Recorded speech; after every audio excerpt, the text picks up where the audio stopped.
এই রেসিপিটা যদি খাওয়া যায় একেবারে কি বলবো, সবাই তো ভুলে যাবে যে মাংস খাবো। এখানে নিয়েছি ছোলার ডাল। বন্ধুরা, ডালটা ভিজিয়ে রাখলাম। এখানে আমি 2 মুঠ পরিমাণ ডাল নিয়ে নিয়েছি। ডালটা ভিজিয়ে রাখলাম। আমি মাছের ডিম তৈরি করব, কিভাবে তৈরি করব সবাই দেখতে থাকতো। এই যে ডালটা খুব সুন্দর ভিজিয়ে গেছে, আমি লঙ্কা দিয়ে দিয়েছি 3টা, রসুন, আদা এগুলো দিয়ে দিয়েছি, বেশি না সামান্য পরিমাণ দিয়ে দিয়েছি। এখন এগুলো আমি মিক্সারে খুব সুন্দর করে বেটে নিব। আসসালামু আলাইকুম বন্ধুরা, সবাই সম্পূর্ণ ভিডিওটা দেখতে থাকো। কত সুন্দর করে আমি আজকে এই মাছের ডিমের রেসিপিটা তৈরি করে দেখিয়ে দিই।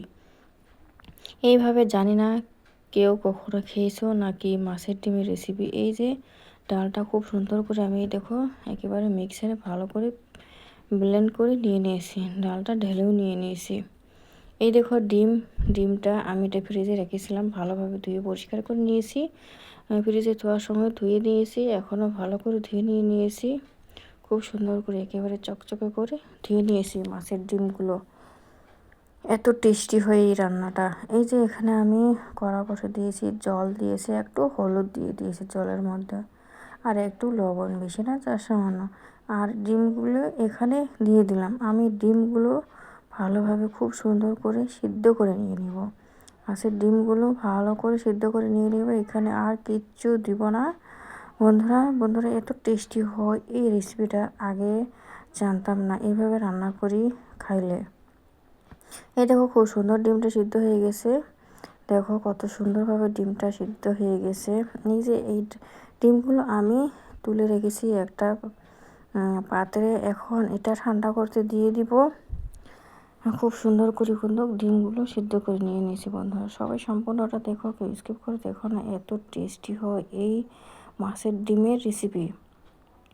এই যে ডালগুলো যে পিষে রেখেছিলাম, ওই ডালের মধ্যে দিয়ে দিলাম আমি একটু হলুদ গুঁড়ো, বেশি না সামান্য পরিমাণ, আর লবণ দিয়ে দিলাম স্বাদ মতন। এখানে আর কিচ্ছু দিব না, আদা রসুন, তারপর মরিচ এগুলোতে দিয়েই দিয়েছি। আর যে ডিমগুলো, যে সিদ্ধ করা ডিমগুলো, ওগুলোও ঢেলে দিলাম। দেখতে পাচ্ছ বন্ধুরা, ওই ডিমগুলো আমি খুব সুন্দর করে ঢেলে দিয়ে দিয়েছি। এখন ভালোভাবে হাত দিয়ে খুব সুন্দর করে মেখে মেখে ডাল আর ডিম এগুলো, ডাল বাটা আর ডিমগুলো খুব সুন্দর করে মেখে মেখে একেবারে মিক্স করে নিব। আমি ভালো মতন করে মেখে নিতে হবে। বন্ধুরা এই দেখো আমি ভালো মতন করে মেখে নিচ্ছি। এইভাবে ভালো মতন করে মেখে নিতে হবে, খুব সুন্দর করে মেখে নিতে হবে। এই তো আমি ভালো করে মেখে নিয়েছি। এখানে কড়ার মধ্যে সরিষার তেল দিয়ে দিলাম। তেলটা দিয়ে দিয়েছি, তেলটা গরম হয়ে গেছে, ভালো করে একটু ছড়িয়ে দিলাম তেলটা, সরষের তেলটা।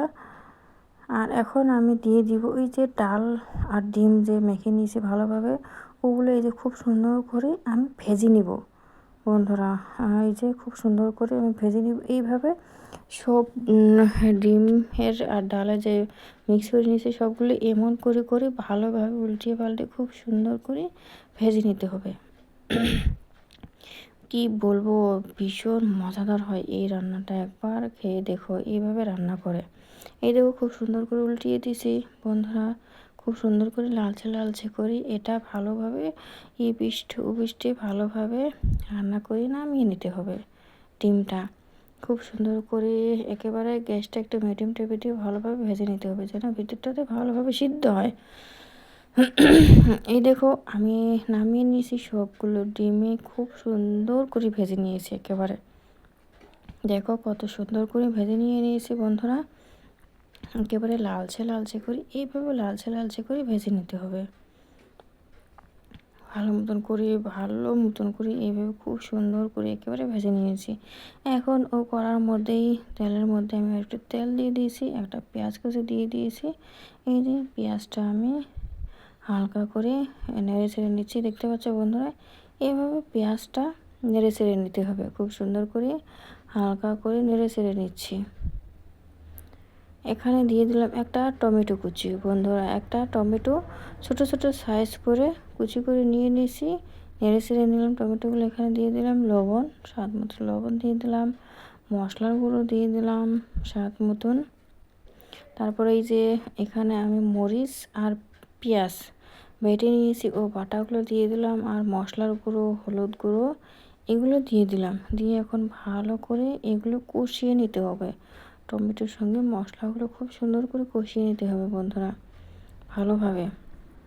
বন্ধুরা একেবারে সহজ, কম উপকরণ দিয়ে তৈরি করা যায় এত টেস্টি একটা নাস্তা রেসিপি।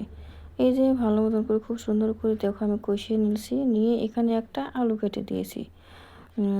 পাতলা পাতলা করে একটা আলু নিয়েছি, কেটে নিয়ে এখন আলুটার সঙ্গে কিছুক্ষণ একটু কষিয়ে নেবো। এই দেখো বন্ধুরা খুব সুন্দর করে কিন্তু আমি আলুটার সঙ্গে মশলাগুলো খুব সুন্দর করে কষিয়ে নিচ্ছি, দেখো কত সুন্দর করে। এখানে দিয়ে দিলাম জল, ভালোভাবে কষিয়ে নিয়ে এখন জল দিয়ে দিলাম। দেখতে পাচ্ছেন জলটা অনেক বেশি লাগবে না, কমে দিলেই হয়ে যাবে বন্ধুরা, অত জল লাগবে না। এই যে ভালোভাবে জলটা দিয়ে ভালোভাবে খুব সুন্দর করে নেড়ে চেড়ে নিচ্ছি। এখন ঢাকনা দিয়ে ঢেকে দিয়ে এই দেখো জলটা খুব সুন্দর ফুটিয়ে অনেকটা জল কমিয়ে গেছে। এখন আমি দিয়ে দিচ্ছি এই যে ভেজে রাখা ডিমগুলো, এই ডিমগুলো এখানে আমি দিয়ে দিচ্ছি। সব ডিমগুলোই, এই যে ভেজে রাখা ডিমগুলো, সব ডিমগুলোই এখন আমি এভাবে দিয়ে দেবো বন্ধুরা। এই যে সব ডিমগুলো এইভাবে দিতে হবে। এত মজাদার হয় এই রান্নাটা বলার বাইরে বন্ধুরা, আমারটা ভীষণ ভীষণ টেস্টি হয়েছে এই রেসিপিটা। সবগুলো আমি ডিম যে ভেজে রেখেছিলাম সব ডিমগুলো এইভাবে দিয়ে দিয়ে ভালো করে নেড়ে চেড়ে নিলাম বন্ধুরা। ভালো করে নেড়ে চেড়ে নিয়ে আর কিছুক্ষণ রেখে নামিয়ে নিব, বেশি না কিছুক্ষণ রেখে এই দেখো কত সুন্দর হয়েছে রান্নাটা, দেখে বোঝা যাচ্ছে এতটা টেস্টি হয়েছে বন্ধুরা। এই দেখো একবার মাখা মাখা টাইপের করে ঝোলটা রেখেছি, এভাবে ভাতের সঙ্গে খেয়ে নিলে তো একটা রেসিপি হয়ে যাবে, আর অন্য কিছু লাগবে না বন্ধুরা। আমার ভিডিও দেখে ভালো লাগলে অবশ্যই সাবস্ক্রাইব করে পাশে দেখো, লাইক কমেন্ট করে পুরো ভিডিও দেখো, আর এরকম নতুন নতুন সহজ সহজ রেসিপি পাওয়ার জন্য।